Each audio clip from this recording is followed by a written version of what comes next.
between and take some questions at the end and comments. Our topic tonight is the soils of Lee. So if you plant your hands in the soil at all, you're going to be very interested in what's happening here tonight. This is Steve Haendler. Steve and I have known each other for quite some time, largely in the world of soccer. We're both big soccer people, and you're looking at a couple of co-founders of the Oyster River Phantoms, if that brings any kind of bell for you.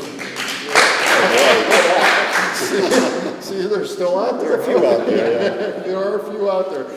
Steve is owner, and along with his wife, Deborah Fisher, who's right there, they operate Mildred's Drumlin Farm on Lee Hook Road, and it's all organic, and it's largely CSA based. Steve grew up right across the street. Yep. Yes. So always kind of looking at the fields and working at the fields from a very early age. So, and he is, I'll just turn it over to you. Okay, so here we Thanks, go. Paul. As Paul said, I grew up across the street, so I've been on this land for 60 years. And having moved there at 3 from Durham on Mill Road, and was a lifelong organic gardener. And in 2009, my longtime welding business suffered from the economy, and through a few different reasons, I decided as a career change to become a vegetable farmer at the age of, what was that, 59 or something, 58. And maybe not the smartest thing. But anyway, we have a good time. I always wanted to do that, and I was given the opportunity to do that just by a bad economy. So, so like I said, I was a lifelong organic gardener. In 2009, I became an organic farmer. It's a big difference, just a whole different frame of reference. We are a certified naturally grown farm, which is a grassroots alternative to the National Organic Program. We follow the same guidelines, same allowable inputs, whether it's fertilizer or pesticides, same general practices. We have a yearly inspection. You can check out their website. It's essentially the same deal, different administration. And so anything we use on our soil has to be approved. The practices we do have to be approved, just as it would for certified organic. I've come to view us as more biological farmers now as opposed to organic. Organic is really kind of it's a list of rules and criteria, and you have to meet them to be certified by some bureaucracy of some sort. I think maybe 40 years ago it was more philosophical, perhaps, before the government took it over, and now it's tight. But anyway, so about 3 or 4 years ago so we started this commercial farm, I guess I should say, and we're looking at kind of the same sort of inputs and trying to figure out what to put on the soil to make it better and really get going. And I saw a guy by the name of Mark Fulford up at Mofka's Common Ground Fair, did a little workshop. And he's kind of he's a soil consultant, he's a farmer. The name of his farm is Teltane Farm. And he's also a field rep for Fertrell Fertilizer, which I think is out of Pennsylvania. And anyway, he's kind of a soil evangelical, or a biological farming evangelical. He's very excited about it. He's very enthusiastic. Gives a great talk, and really kind of gets you excited, makes you think about some interesting things. And one of his big things is mineralization. And sort of based on the fact that over time, and taking crops off and erosion, what have you, all the minerals that are naturally in the soil have depleted. Of course, every year you take a crop out, you're taking minerals out and trace elements and all kinds of things out of the soil. They need to be replaced. Another thing is the whole issue of microbes and fungi and bacteria in the soil and the necessity of that. And I know a lot of people have talked about that over the course of the other 4 talks. And so he's big into inoculation and actually adding microbes to the soil. Although I don't think you can really, it's not a solution, but it's just a way of enhancing things perhaps. So anyway, I've seen him. I've been to whole day workshops with this guy, wear you right out. He never stops talking, not even at lunchtime. I mean, we go out and get a meal and come in and he just keeps talking. And he's got some really interesting and different ideas. So, and actually, if you're interested, he's got a couple of papers that he's written on his website at Telltane Farm. They're free content and they're very interesting. And so anyway, we got into the whole biological thing and sort of treating the soil as a living organism. Thinking that if we take care of the soil, it's going to take care of us. We're not just throwing NP and K into the ground and expecting the crop out of that. We want it living, we want it full of microbial life, and very high humus. So we've actually become, in a way, humus farmers and microbe farmers. So, and as we get into it, when I get done babbling here for a minute, I've got some slides to show, actually probably explain better how we approach it. And so one of the things we look for is organic matter. The organic matter in our soils, it's actually started pretty high when we removed some Christmas trees from kind of the far end of that field. It was already around 5 or so. 5 is a very high organic matter. A lot of soils are 2 or 3. This is percentage organic matter. Our fields are now up to 6 to 7.5%, something like that. We're kind of shooting for 6 to 8% of organic matter, and that's, you know, the humus is the organic matter essentially, and it's dead material, or somewhat dead, mostly dead, and completely dead material, all in different stages of decomposition. So we're always looking to leave rubble. We're always looking to leave roots to decompose and things in the soil and on the surface of the soil to enhance the microbes population, because they will find that stuff they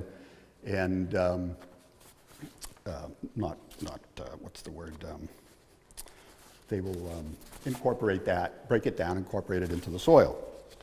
So by having high organic matter, we now only use half a recommended amount of nitrogen because the organic matter will provide the nitrogen. I say recommended from a soil test. We do a soil test pretty much every year now on, I'll get closer to that and explain it. That's the view of the farm, most of it, and there's 3 different fields there.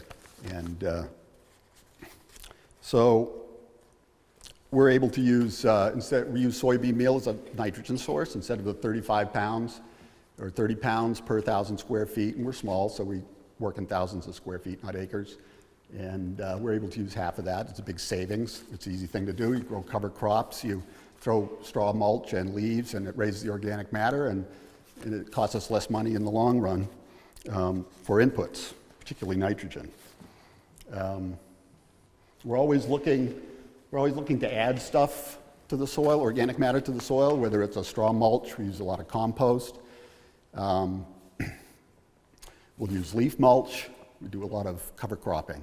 Whenever we can, we don't leave much bare soil, and you've heard about that over the course of all the lectures too, not leaving bare soil. Let's see. We have, of course, having the high organic matter, we have really good water holding capacity. We have a lot of air getting into the top 3 to 6 inches of the soil, which is needed for decomposition. Well, that was the word I was looking for a few minutes ago, was decomposition. But so we have a lot of air getting in there. It holds water well. It also, we'll have a heavy rain, a couple inches, and we can get on that field 30 hours later, probably, with after a couple inches of rain. And even with the tractor in most of the garden. It percolates, but you turn it over and it's still nice and moist. And so it holds the water well. In fact, you'll see a slide there coming up in a while that we're using a broad fork to pull up some soil. I took that video, or Deb took it a couple days ago, and you can see the moisture in the soil. It's still, and everybody knows it's pretty dry out there. We forked that up and you can see the moisture. It's still dark there, and not as dark as maybe we'd like it to be, but there's still some moisture in there. So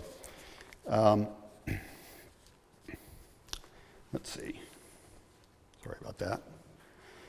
As I said, we use a lot of compost. We buy the compost.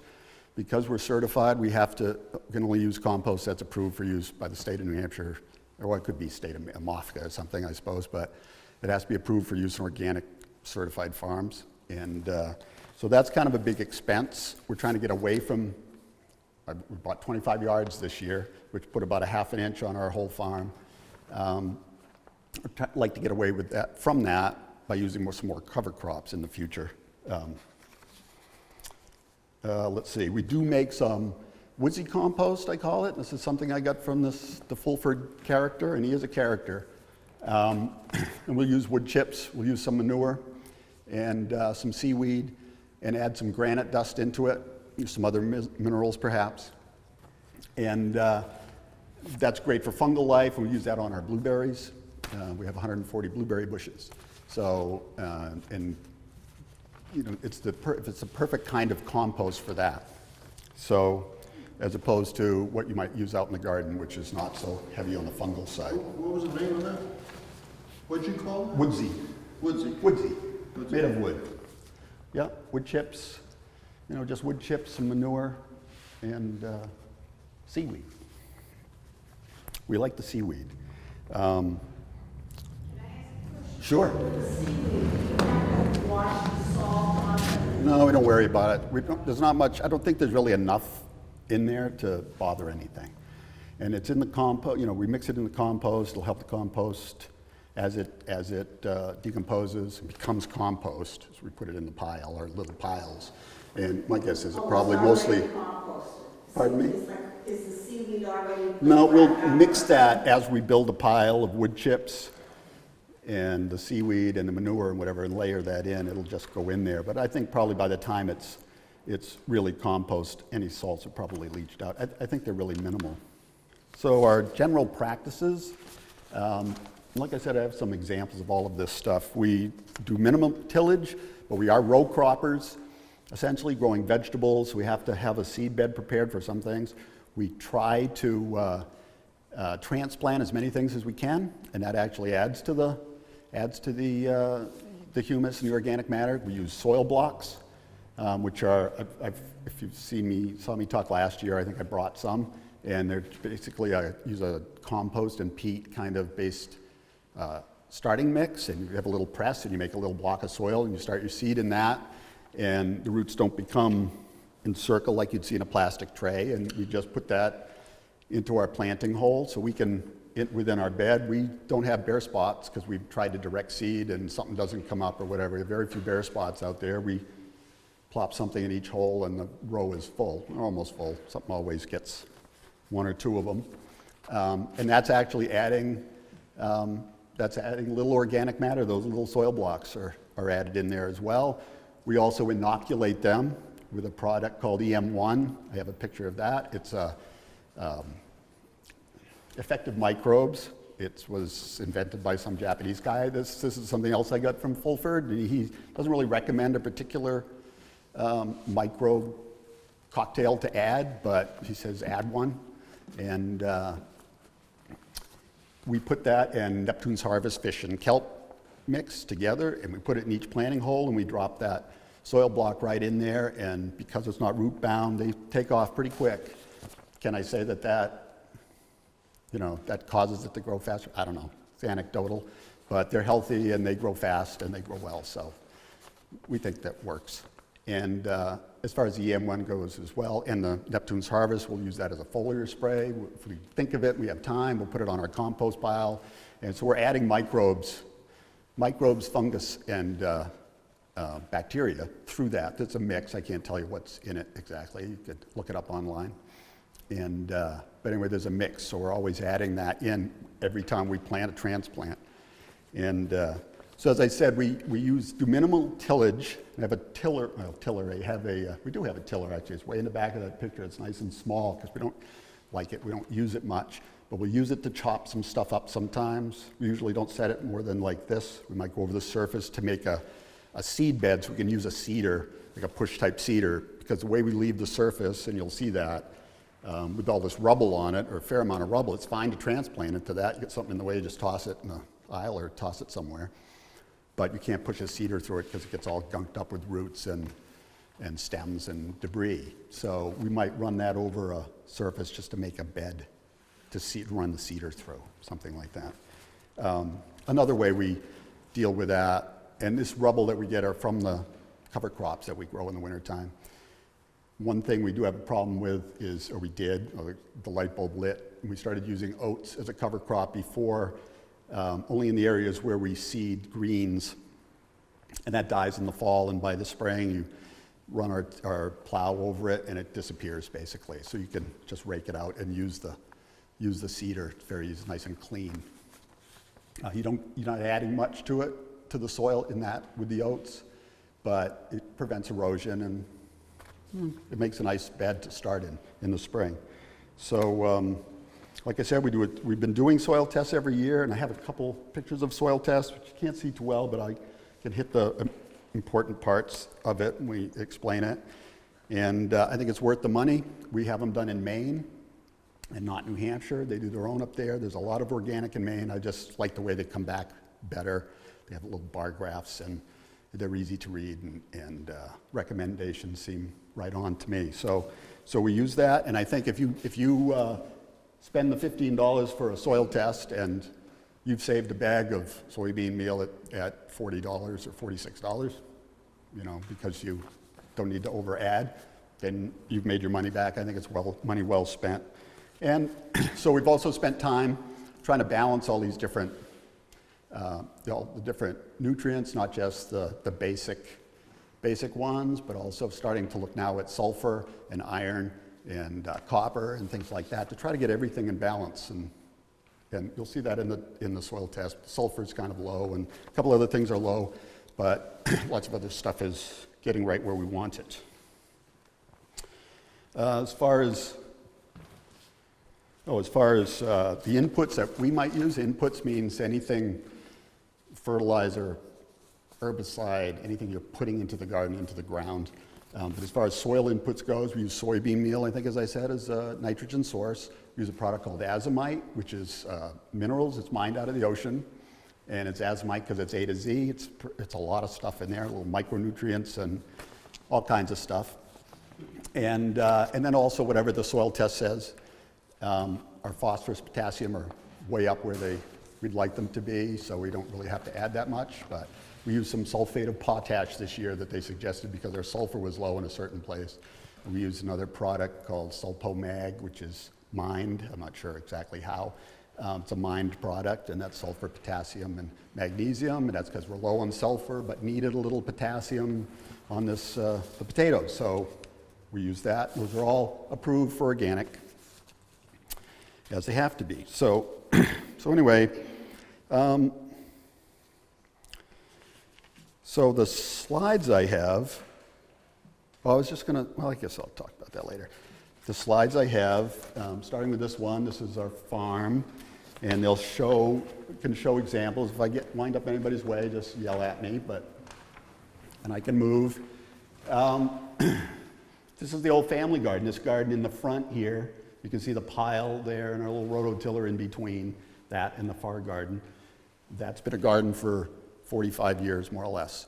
And starting with potatoes, I grew potatoes on it when I was 18, sold them for 8 cents a pound. I don't think I made too much on that, actually, but it's been a garden ongoing since then. The organic matter in there is almost 8. I've been throwing hay. We used to use hay mulch as throwing weeds in there. Who knew? And we don't do that anymore. We use straw now, so no weeds. And then in 2009, like I said, I decided to change things up. A friend of mine, Harvey Woodward, came and did some logging. The far end and this side to the right was all Christmas trees that were grown, the height of this room, and they're all crap, basically. So we had some other logging to be done while he was there. He just cleared it all off and stumped it. And we went from there. So my slides are mostly about the far field, this one way in the back. That one is twice the size of this one. And we rotate families of crops. I view that as 3 different fields, so there's 1, 2, and 3, the big one divided in half, and we rotate families of crops, nightshades, brassicas, and cucurbits around that. This year we're going to start down the hill. We're going to plow up a new spot about the same size as this one. So we have 4, and we're going to take one of them out of commission each year and cover crop it. Cover crop cocktail. Probably several crops over the course of a year. We're going to start this summer and probably grow potatoes on it because the pH will be low next year on this new field. We'll cover crop it this year, and then next summer we'll be growing a cover crop on one of these other fields. I don't know which yet. I haven't decided quite how to go about it yet. So let's see. How am I doing, time-wise? Okay. All right. Okay. I can do that. So we'll go through the slides. Can you go slides and talk at the same? Oh yeah, sure. So, any questions about the layout of the farm? No. Okay. So this is what it looked like. That is actually in that nice, just beyond the tiller, in that nice field that looks nice now. That's the skidder path went right through the middle of this field. He's got the whole tree chipper, the box truck for the chips. The whole 9 yards was right in the middle of this field. And it was pretty compacted by the time they got done. That skidder for 8 weeks went right through the same road, right through the middle of the field. He'd sit there, and I mean, I'm still, in fact, today we were doing some plowing out there, and I'm still finding sticks, little bits of sticks in there. There's a lot of weight on that field that mashed it right down. So the first couple years, I didn't try to grow a crop on that end. I just kept cover cropping it and, I don't know, doing stuff to it. Put some manure on it. We have sandy loam. It wasn't the smartest thing to do to put manure from Athmore Farm on it because they bed with sand, so I got sandy loam and I put a whole bunch of sand onto my field. That probably wasn't the smartest. So this is a sample. I was taking a soil test sample. This is what our soil looks like. This was last fall, so you can see it's nice aggregates. There are clumps holding together. There's all different sizes, so you can see how the water could get through. And air can get through there, and we take that with a shovel, go down, 6 or 8 inches, and take like a slice out of that in 20 places, more or less, out of a field. So here is a 2011 soil test on that far field. This is all on that far field. The pH was pretty good at this point, so I don't have the original soil test. I couldn't find it. I'm sure it's somewhere. The organic matter was 5.9, but it was Christmas trees and old hay, and so that was going to already, from leaves and, not leaves, but needles and things falling, that was already going to be pretty good. They did a nitrate test, which was low, but it was in the fall. I don't even bother with that anymore. The phosphorus, you can see this is the main test. It's got the bar graph. The calcium was above optimum, and which was surprising to me when I looked back. But everything is kind of medium, not bad, but not great. Has the profile changed over time? Yeah, yeah. In what respect? Are you going to go through that? Yeah, a little bit. Okay. Yeah. So you can see the bars now. This is after 6 years or whatever of cover cropping, adding various amendments to it, azomite for the trace minerals, and we use some green sand, which is also another ocean mine mineral mix, if you will, with trace elements and potassium. And so you can see now all this, the big stuff up here at the top is all pretty nice. What does that say, 5.4 or 6.4 organic matter. It's all up in the optimum, but there's our sulfur is still not so good because even though we've added some sulfur off and on over time, it's taking, a lot of sulfur is removed with a crop. So I'm not getting that right yet. Zinc is good. We don't really worry too much about being a little bit above optimum. The boron is pretty good. And then there's a couple of things here, the copper and iron, which need some work. So haven't quite decided how we're going to treat that, to try to get the sulfur up. The sulfur, I jotted this down, because I'm not a soil scientist, so I have to look this stuff up again and again. And the iron is for chlorophyll development, among other things.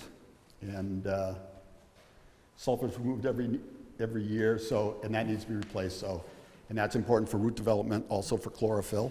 And that's just not quite where it needs to be. We did put in some sulfate of potash in a different field because it recommended it. Why they didn't recommend it on this one, I don't know.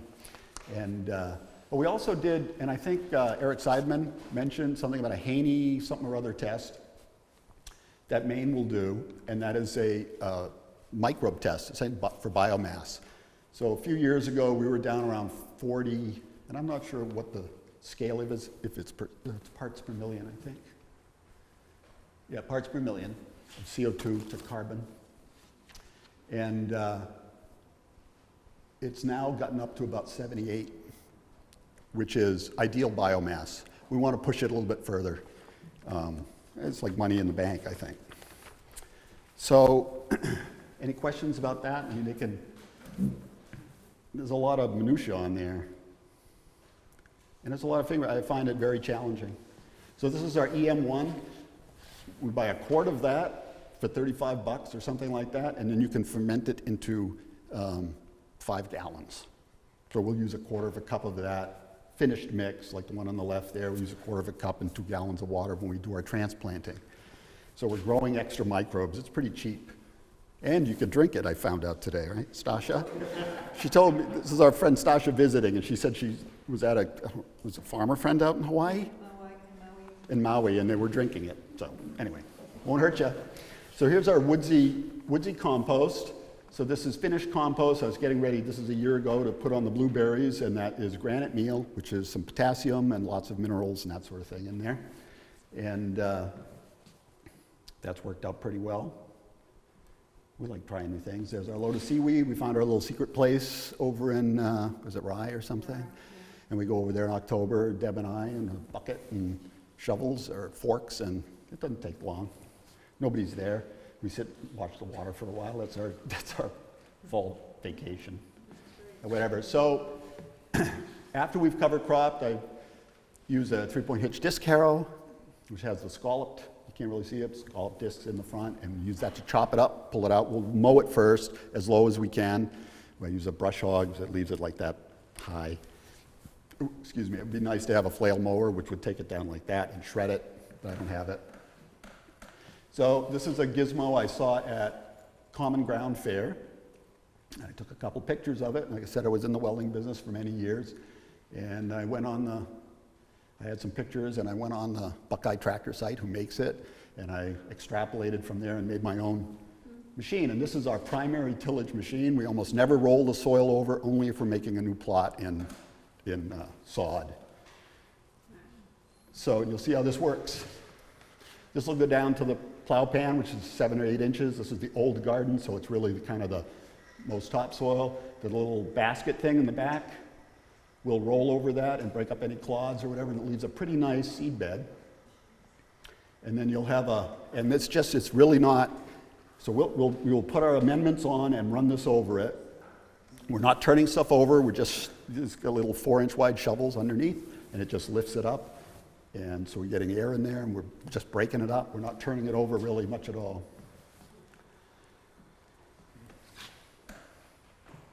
That thing works great. The only thing, once in a while, if there's too much rubble, it'll just get gunked up. You got to get off and clean it. It's a work of art. Yeah, it was fun to make. The only real problem with it is that the thing in the back turns. It's too close to the arms that hold it, and the rock gets stuck. Next thing you know, you've dragged a pile of dirt up like that. So if we're in between beds and we just have a small area to do, we use a broad fork, which I also made. And you can see, this is 2 days ago, and you can see that it's still a little dark under there. And we basically just aerating it and loosening it. And we take a garden rake after that and just chop like that and rake it out, and it's good to go. And so we do a lot of lettuce. We'll replant in the same place. And we chop it, and we basically just leave what's left of the soil block and the roots and everything right there. We might rake them into a path or something. And oops. So this is that far field again. This is last winter's cover crop.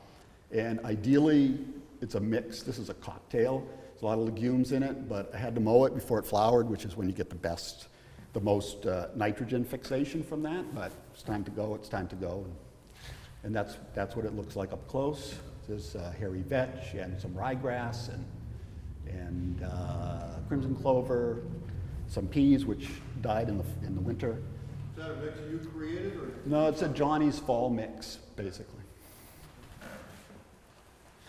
And that's just a nice view of the same thing. That's some buckwheat. We grow buckwheat in the summer.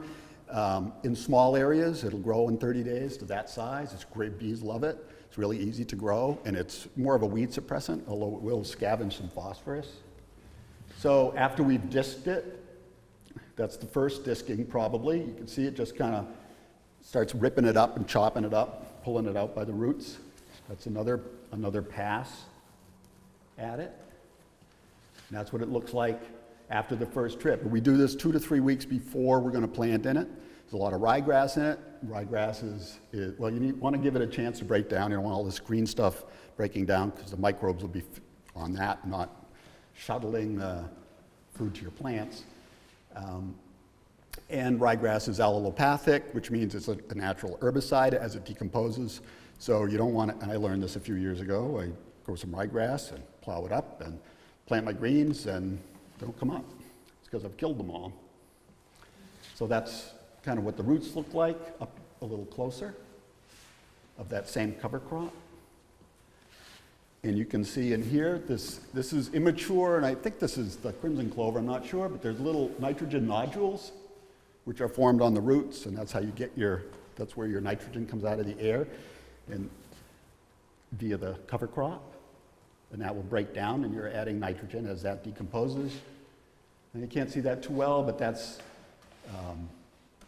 kind of on the left is soybean meal, and I think you can't really see it, but if you get up close, you can see the different amendments. So after we've disked it, and it's sat there for a while, just before our final plowing with that gizmo with the basket on the back, we'll spread those amendments, and then as we go through and it lifts it up or whatever, and the basket goes, it just mixes it into the top 3 inches or so, which is right where we want it. That's what this is not the far field, but this one was ready the other day. Potatoes are in there now. So this is what it looks like. Pre-plant, you can see there's still stuff decomposing here. You can see bits on the surface. Most of the big chunks are pretty well rotted. And one thing I like about the basket is that it leaves these ridges, so which helps with erosion, whether it's wind or we get water or whatever. It just helps a little bit. And it's another view of that. And 2 happy farmers. A really happy farmer. And that's it.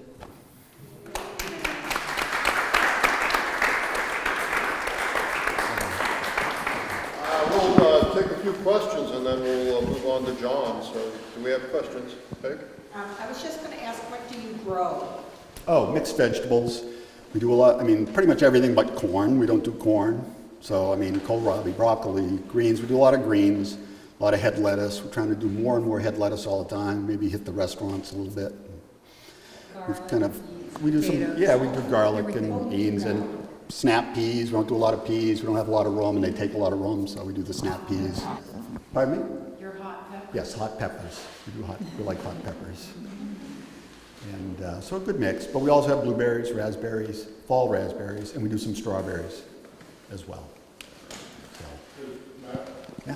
Do you ever use tree leaves in your woodsy mix? Yes. Not in the woodsy mix. We use them for mulch. Okay. We've just used wood chips in the woodsy compost. And we still have quite a bit. I haven't really thought about using the leaves. We have a neighbor across the street that has one of those cyclone things you see on TV, and they come all shredded up, and he just brings them over and dumps them, and you don't want them. So we've been able to use them for mulch, and we've made some leaf mold out of it as well. We do not use a lot, I meant to say this earlier, we don't use a lot of manure. We don't have a lot of animals. We have a few in the summer that we sell and we take on the market in the fall. And whatever they have, we throw in our limited compost pile that we make. And I've had trouble with manure I've brought in. So I brought horse manure. It has a lot of sawdust in it. I don't really like that much. I've had bones, sheep fat from a sheep farm. What's that? Found syringes in it that I brought in from outside that some farmers just given the antibiotic to their critter and tossed it out the back door because it was handy. And there's never been any needles, but just that's rotted, but the syringe has been in there. It's not exactly good practice. So I don't bring stuff in from outside. I take the tree leaves, off somebody's lawn. The lawn's been mowed already. I'm not going to take a herbicide in there or anything else that I don't want. So I don't worry about the leaves, but I don't take grass clippings. I don't take manure from elsewhere. And I think we can buy the compost. That's tested, and we can grow. And as we bring this other new field on, I think we can grow most of our own nitrogen and what have you. do that ourselves. So we're not to bring in much. Any other questions? No, because we'll have time at the end too. So, thank you, Steve. Thanks. Our next guest is John Hutton. John and Carol Hutton operate Coppal House Farm off of North River Road. And I'm sure you're familiar with it, and it's been a wonderful work in progress, and they've been at it for a few years now, and they do a nice blend of agricultural and educational and cultural activities. So it's kind of interesting as the town moves, as the farms move toward agritourism. They're kind of, I would have to say they're probably one of the leaders with how to get us to do that. So that's kind of interesting. That's not tonight's topic, but it could easily be tonight's topic. You know, you have to know that when I went, I do a little research, and these folks just won an award for their sunflower oil, a gold medal. Yes. And which is really quite an accomplishment. And I was aware of that, and I went looking for some stuff today, and I came across the award presentation. There was a little audio clip of the award presentation. Yeah, there was. And at the beginning of that, and John speaks, and at the beginning of that, there was a gentleman from Oklahoma. That wasn't you, was it? No. Okay. There was a gentleman from Oklahoma who came out and played a quick little guitar thing about oil and the meaning of oil these days and how it's evolved in Oklahoma and elsewhere from oil in the ground to oil, other forms of oil that one can consume. So a master of a lot of things, and too many to mention right here. John Hutton. Wow. Tough act to follow. Steve's a lot more technical than I am. Although we're here to talk about soil health tonight, and if you told me 20 years ago that I'd be worried about what was in the dirt, I'd have looked at you with three heads and said, huh? You know, you plant it, it grows, whatever. Well, there's a lot more to it than that. And in the last 5 or 6 years, we've really bought into the whole idea of healthy soil. If you have healthy soil, as Steve's already said, you don't have to do as much if your soil is healthy. And how do you keep your soil healthy? You don't overtax it. You feed it, you take care of it, you nurture it, you look after it. And if you do those things, it'll take care of you. It's pretty basic, it's pretty simple. Our biggest issue right now is the sunflower business is starting to drive us. We will be doing 25 acres of sunflowers this year, which makes us the biggest sunflower producer in the state. But we're the only one. So it's easy to be number one. When we were out in California, people were asking us, and some of these people had thousands of acres of everything, and I'm like, yeah, I really didn't want to say a whole lot in that instance. The sunflowers are really driving our crop rotations, and what we're finding is we're doing more scientific work than we are actual farming, because we're trying to figure out what crop residue will help feed next year's crop, and thus always be a positive thing to whatever we're doing the following year. We're doing a lot with cover crops. We did over 14 acres of tillage radish 3 years ago. Put it out in one of our fields. We had a little bit of a hard pan starting. We put the tillage radish out, and pretty well took it right out for us. We've noticed that the more we cover crop, the less hard tillage we have to do. I still do moldboard plowing. My goal is the only thing that I will be moldboard plowing in the future is sod ground, and after that I should be able to hit it with a harrow and get it ready to plant. We've noticed as we rotate our crops, we're using less and less of everything. Last year, our corn maze is part of our business, and part of a corn maze is you have to look nice. And last year I took a leap of faith and I didn't spray my fields at all, and because I had cover cropped everything and I had interseeded material in with the corn, and it was not a picture perfect cornfield as everybody would think.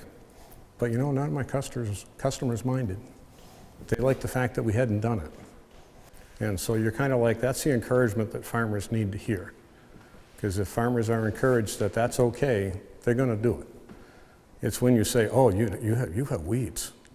That's when, oh, we got to do something about that. We have done a lot of interseeding with crops. We've done a lot of soybeans, and with my corn, I've used them as a four-way crop for me because the soybeans provide me secondary weed suppression. They fix nitrogen in the soil. They are a trap crop for my pumpkins because the deer will go and eat the soybeans and leave my pumpkins alone.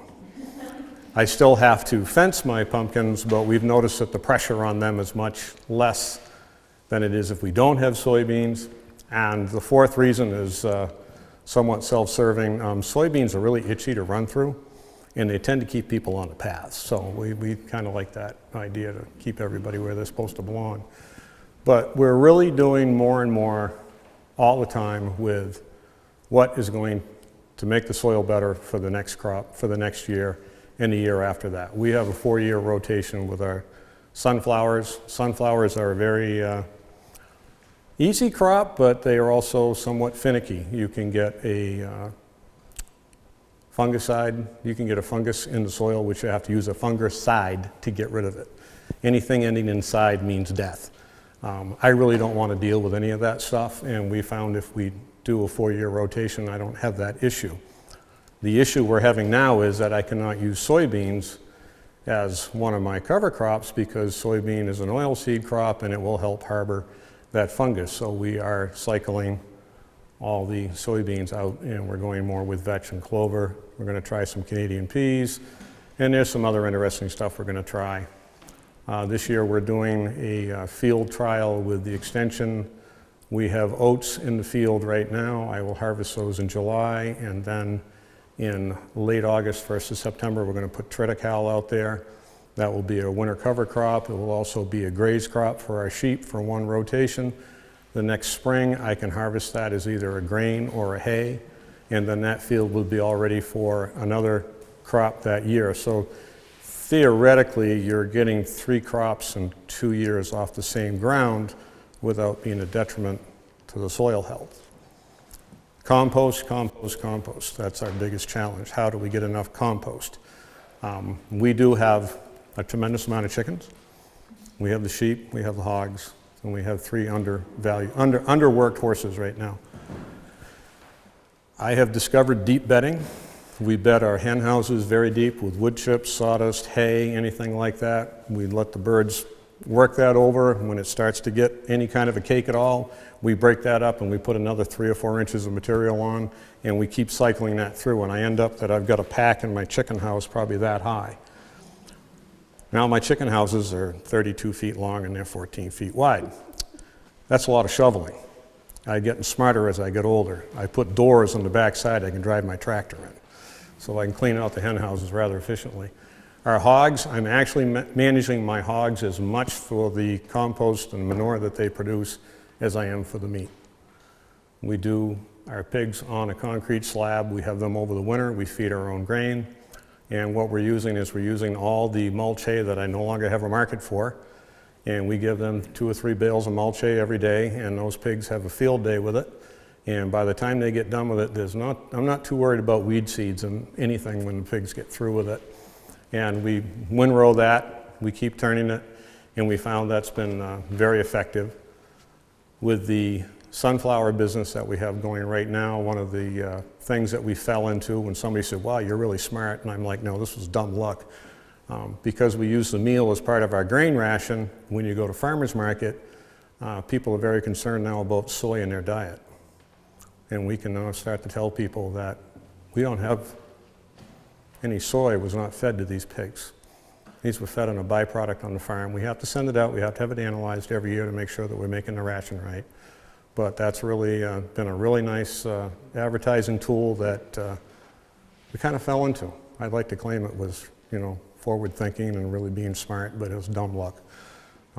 There's a certain amount of that in farming. I don't think it really matters too much. You got to have the weather, and if you have the weather, you can have a decent crop, and hopefully you'll have a decent market. I go for acceptable harvest. I don't go for a bumper crop every year. I go for an acceptable harvest, and I have found that's a lot easier on my nerves and my bottom line, and it's a lot better for the soil. So, take any questions. Yes? When you say you have a 4-year rotation, does that mean you plant the sunflowers once every 4 years? once every 4 years. Okay, so you don't do it 4 years and then? No. Okay. No, you can't do a monoculture with those at all. And I have to make sure that I don't have any oil type seed crop in those 3 years, because then I'm going to start to harbor that fungus. And I think probably our biggest thing with the sunflowers is going to be is when the bears discover us. So hopefully they won't.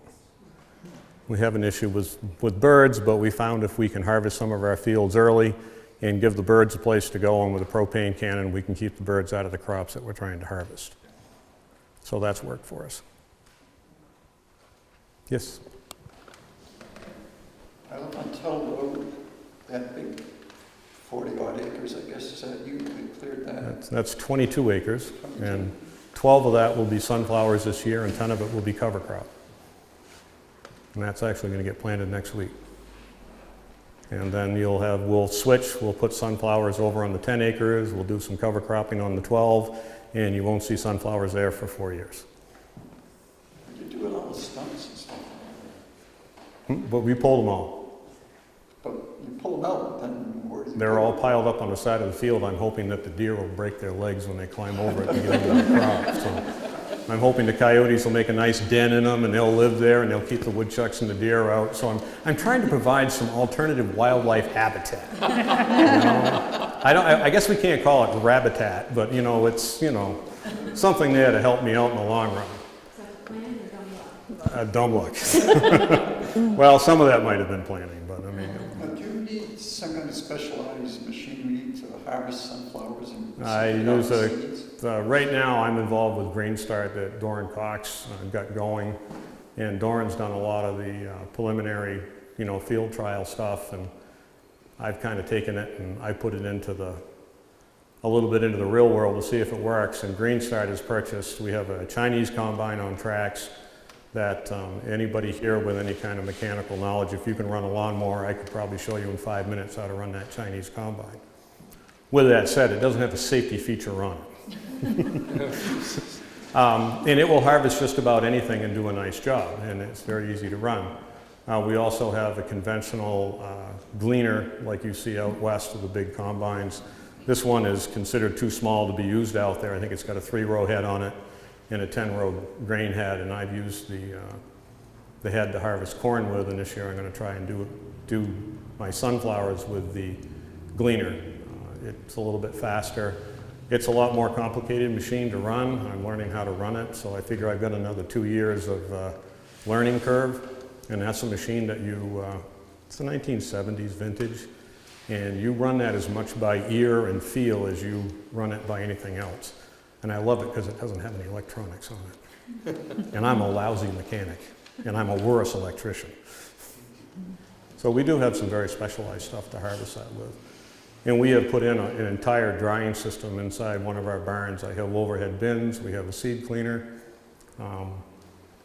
It was interesting buying that, talking to the guys out west, because they were like, well, you want to do 3,000 bushel an hour? And I'm like, what's a bushel?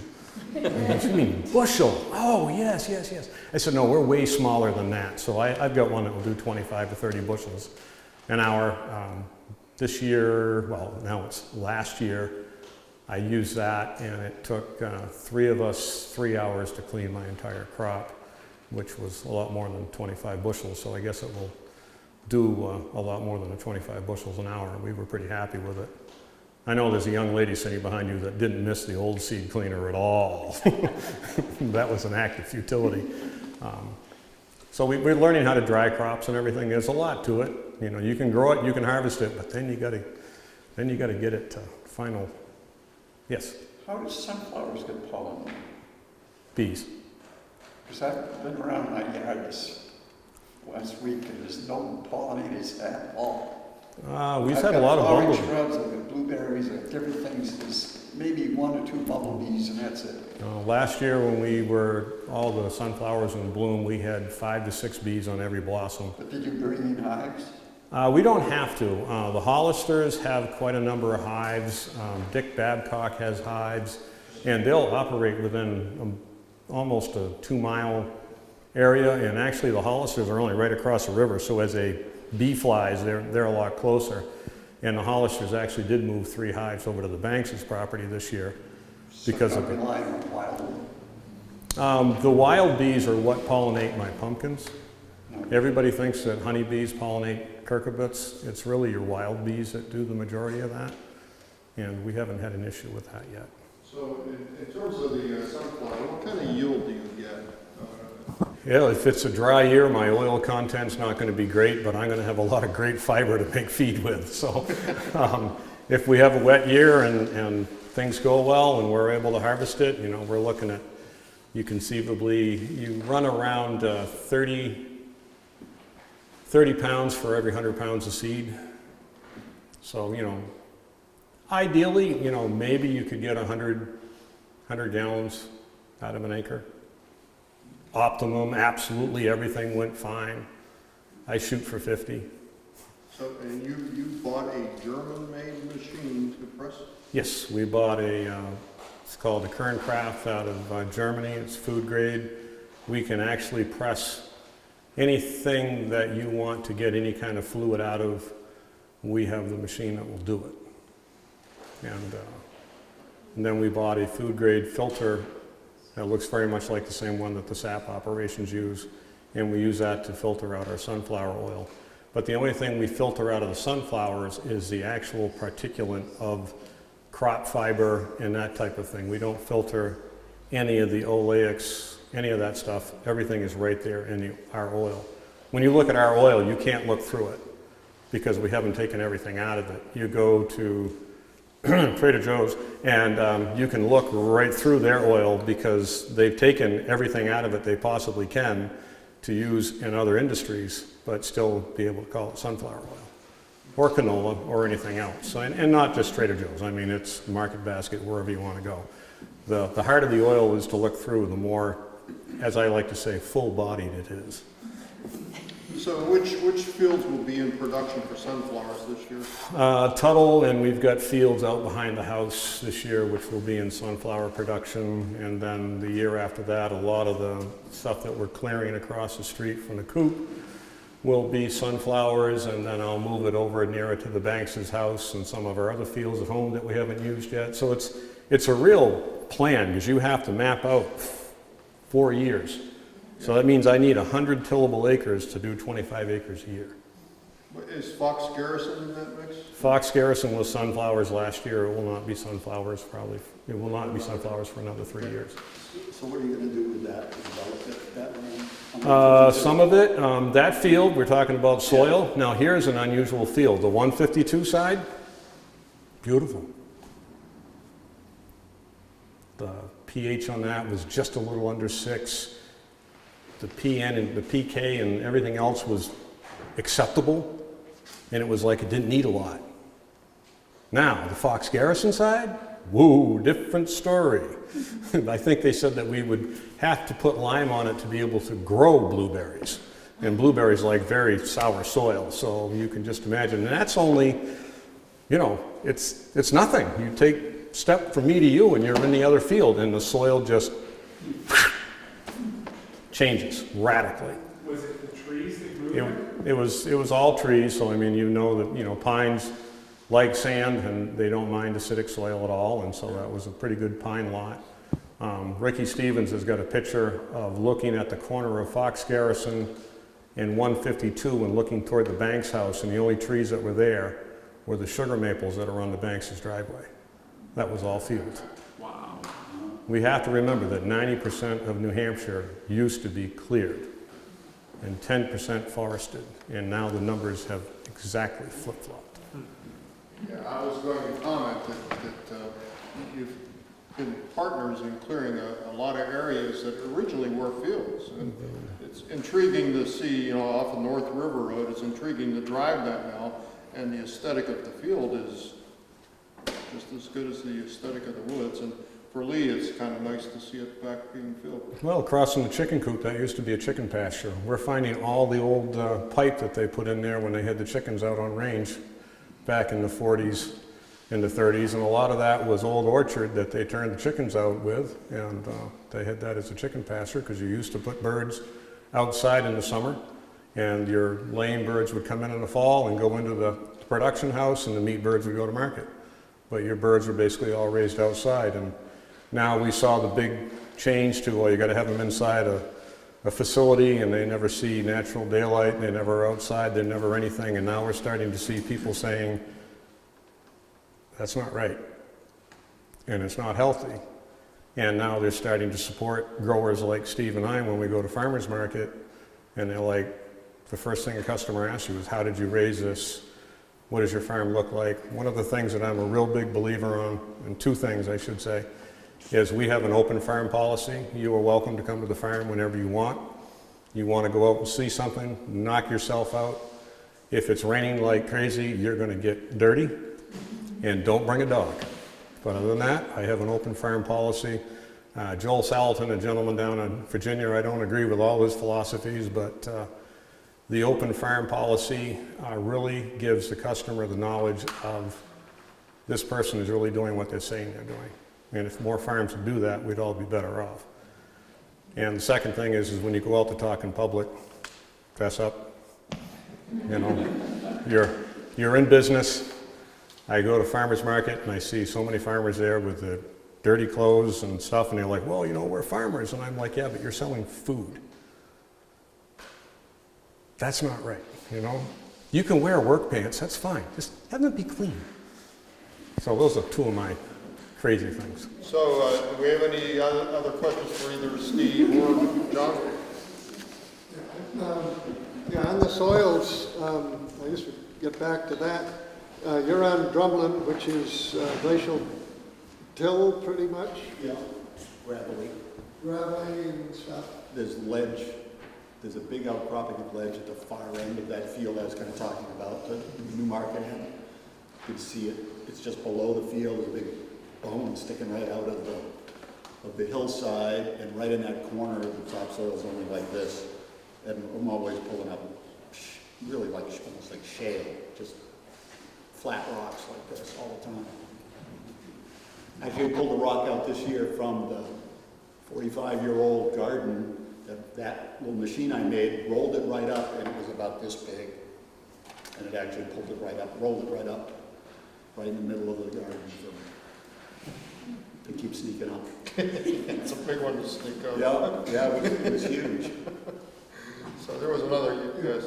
I guess I was saying too that the soils that you're working are primarily, you're not in any heavy soils, or? I've got clay, I've got sand, I've got gravel, I've got schist rock, I've got ledge. I've got it all.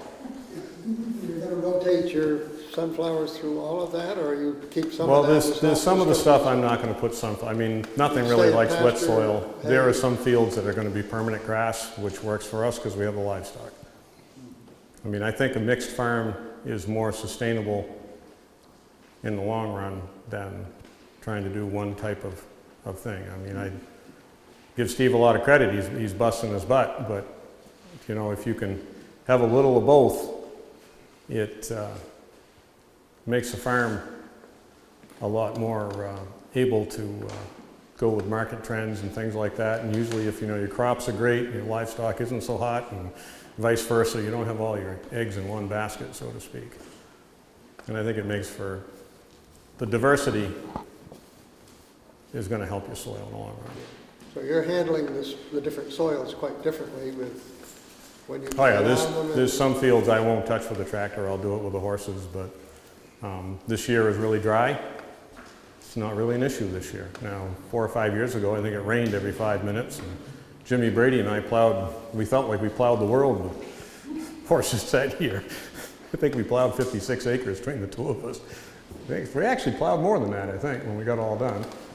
We put yours and mine all together. It was a lot of ground. There was another question, yes. Also, I think either of you could speak to the effects of arborvitae roots on vegetable plants. I have a few raised beds, and I have arborvitae roots that are creeping up into the one bed, and I'm noticing that, particularly where the roots are really close to the surface, that my lettuces are not, they're like this tall, whereas my other bed, they're much taller. I was wondering if that's a possible impact. Do you happen to know? I have no idea really. I mean, if the roots, you say the roots are actually like into the bed, Yeah, they're all the way up onto the surface, and I didn't know The if surface, our, well, they're probably grabbing up all They're a the dominant nutrients plant. in there, and the water as well. We actually had one little tiny field up right in front of our barn, and it's fairly close to the road. The roots that come in all the time. I did take a moldboard plow and I dropped it as deep as it'd go, and I cut all the roots a couple of years ago, and it made a difference. I didn't know if they ended up giving off like an acid or anything like that in addition to, I watered them really well, but it's possible that that's still not enough. I'm just curious. If you look at if you look at a hay field, and on the edge of the field, you'll always see the grass goes down and it gets to the edge of the field where the trees are. The trees are taking all the nutrients because they're the dominant plant. And they're going to take whatever is there, they're going to get first, and everything else is second. So that's why I believe in cutting them. I guess there is an allopathic thing between maple trees and tomatoes and potatoes, that if you have a maple tree right there, it's going to affect your tomatoes and potatoes. So, Negative. what? Negatively? In a Negative. negative way. Well, the roots. Yeah. The roots, yeah. Right. So, so that's one thing. You don't want to, plant them away from maple trees if you're going to get a crop. So we're at that point of the evening. I think I know what you're going to ask me to mention, and so see if I'm right. The first farmers market is coming up on June 2nd, and it's at the corner of Recycling Road and Route 155 at the that's the highway department station. And it's from 3 o'clock to 6 o'clock. Can't stress the importance, really, honestly, from the heart, of supporting our local farms. Even if it's on a modest level, do what you can and come to the market or visit the farms. John's right. Come visit the farms. There are usually farm stands, there are farm stores. There are all sorts of things that one can do to help keep agriculture growing in Lee.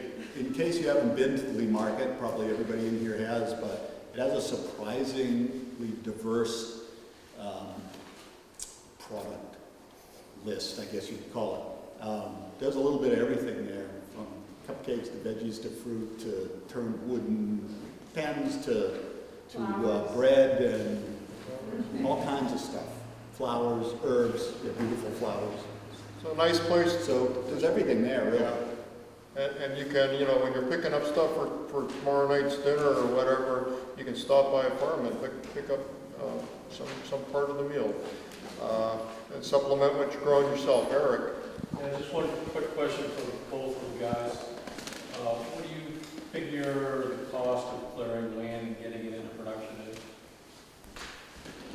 Well, I think the state average is over 8, and I think right now I'm doing it for a little under 6. 100, 1,000? 1,000 Per acre. per acre. Per acre. Wow. Wow. So that's not a project for the timid-hearted. It would not be. Thanks to Steve tonight and John for coming out.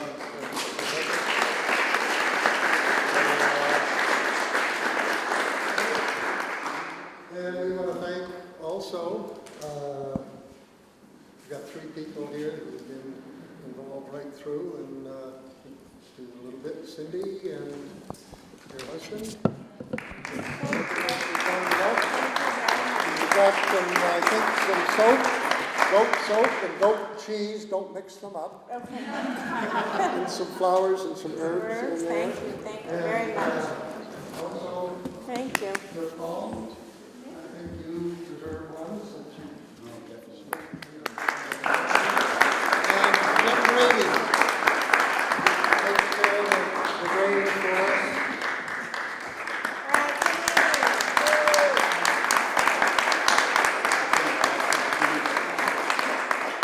And I guess the other thing too is that I think we're planning to do another series next winter in this time. And I guess we'd be open to any suggestions of a theme that might be interested. One thought that I've had would be since, well, we were sort of a year off, since last year was the year of the soil, through the International Year of the Soil. And this year was our 250th celebration of Lee, and so maybe we do a historic thing next year. I thought it would be interesting to go every sort of 50 years through, or a little starting before, to see how agriculture, what was the agriculture like here, how has it changed? And that was one idea that we might have, because we certainly started subsistence, and then we've gone to commodity stuff. The sheep were big things at one time. Poultry were big for one time. Dairy was big. Now we're into sort of niche stuff and whatnot. But any other ideas you have that you'd like for a theme, please see me or anyone else on the committee, and I'll consider that. So thank you. Stay for dessert and conversation. Thank you very much.